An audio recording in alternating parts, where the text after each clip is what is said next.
रावण की माँ कैसे बन गई राम भक्त। भीषण युद्ध में भगवान राम के बाणों से लंका का राजा रावण मारा गया। युद्ध भूमि से उसका शव उसके महल में ले जाया गया। रावण के मरने के समाचार से वहां पर सन्नाटा पसरा हुआ था। महिलाएं दुख में डूबी थीं। उसी दौरान महल से रानी कैकसी निकली। किसी ने उन्हें देखा नहीं। वह लंका के बाहरी इलाके में पहाड़ी की ओर चली जा रही थी। बीच राह में अचानक आवाज आई, रुको। वानर सैनिकों का एक दल कैकसी के सामने था। कौन हो तुम? कहाँ भागी जा रही हो? वानर दल ने पूछा। उन्होंने कैकसी से कहा, हमारे साथ आओ, भगवान राम के पास चलो। वह कैकसी को अपने साथ ले चले। सभी लोग भगवान राम के पास पहुँचे। वह लक्ष्मण और रावण के भाई विभीषण के साथ बैठे थे। कैकसी को देखते ही विभीषण चौंक गए। माँ, आप यहाँ क्या कर रही हैं? विभीषण लपक कर कैकसी के पास पहुँचे और उन्हें भगवान राम के पास ले आए। लक्ष्मण हैरान होकर कैकसी को देख रहे थे। लक्ष्मण ने प्रभु राम से कहा, इस वृद्धा को देखिए, इसके पुत्र और पपौत्र अब इस संसार में नहीं हैं, लेकिन वह भाग रही है क्योंकि वह इस हाल में भी और जीना चाहती हैं। लक्ष्मण, दूसरों का सम्मान करो, सुनने तो दो कि वह क्या कहना चाहती हैं। प्रभु ने लक्ष्मण को टोका। दोनों भाई कैकसी की अगवानी में खड़े हो गए। राम शांति से कैकसी को देख रहे थे। दरमियानी कद की बुजुर्ग कैकसी, उनके सफेद रेशमी बाल अच्छी तरह गुथे हुए थे। वस्त्र अस्त व्यस्त नहीं थे। चेहरा सुंदर था, हाथ पांव नाजुक थे। कैकसी लंकाधिपति रावण की माँ थी। ऐसी दुबली पतली महिला और उसके रावण और कुंभकर्ण जैसे विशाल शरीर वाले बेटे भगवान राम इसी अधेड़ बुन में थे कि तभी उनकी निगाह कैकसी की आंखों पर गई। ऐसा लगता था कि अंतर्मन की ज्वाला में दहक कर आंखें काली पड़ गई थी।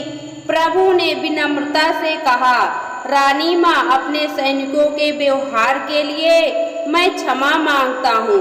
आप भयभीत ना हो, आप पूरी तरह सुरक्षित हैं। आपकी पुत्रवधुएं और राजमहल की महिलाएं भी सुरक्षित हैं। आपकी रक्षा का भार मैं विभीषण को देता हूँ। कैकसी ने राम को देखा और सहमति में सिर हिलाया। भगवान राम ने कहा, रानी माँ, आप महल से अकेले क्यों निकल आईं? कुछ हिचक के साथ कैकसी ने बताना शुरू किया, राम, आपने मुझे आश्चर्य में डाल दिया है। तमाम धमकियों और प्रलोभनों के बाद भी आपकी पत्नी पतिव्रता बनी रही। मैं और जीना चाहती थी ताकि यह देख सकूं कि आप और क्या करते हैं। लक्ष्मण को यह सुनकर विश्वास नहीं हुआ, लेकिन राम ने उन्हें चुप रहने का संकेत किया। राम ने कहा, माँ, हम एक दूसरे के संपर्क में रहेंगे। आप अब महल में चली जाएं और वहाँ आराम से रहें। विभीषण आपकी पूरी देखभाल करेंगे। राम की प्रशंसा करने के लिए कैकसी खुद को एक तरह से धिक्कार रही थी, लेकिन उसे भी इस बात से इनकार नहीं था कि राम दूसरों से बेहतर हैं। रावण का अच्छी तरह पालन पोषण नहीं कर सकी, उसमें अच्छे संस्कार नहीं डाल सकी। भगवान राम के निर्देश पर विभीषण कैकसी को राजमहल ले गए। कैकसी रोज सुबह अपनी पुत्रवधुओं से मिलती थी। उन्होंने हर पुत्रवधु को लंका के लोगों की भलाई के लिए कोई न कोई जिम्मेदारी सौंप दी थी। कैकसी लंका के दूर दराज के इलाकों में भी जाती थी ताकि अगर कहीं कोई जरूरत हो तो विभीषण उचित कदम उठा सके।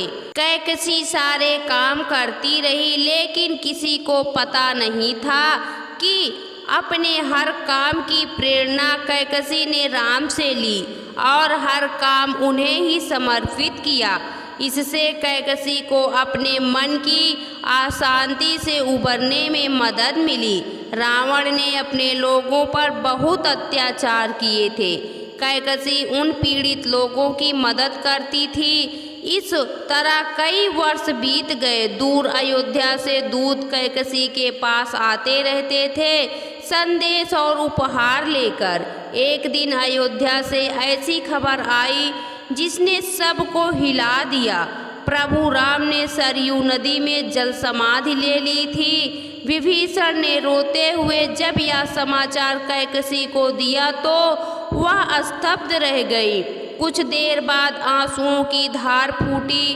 कैकसी विलाप कर रही थी, हे राम, मेरा जीवन अंधकारमय था, आपके कारण इसमें प्रकाश आया।